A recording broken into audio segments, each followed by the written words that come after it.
Hello, this is a continuation of artificial neural network that we explained uh, with the NumPy array construction.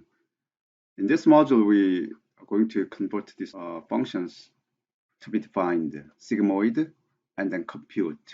So x, the input variables and output variables, and weights are given, and then we send the input and weights to the compute function, and this compute function is going to compute uh,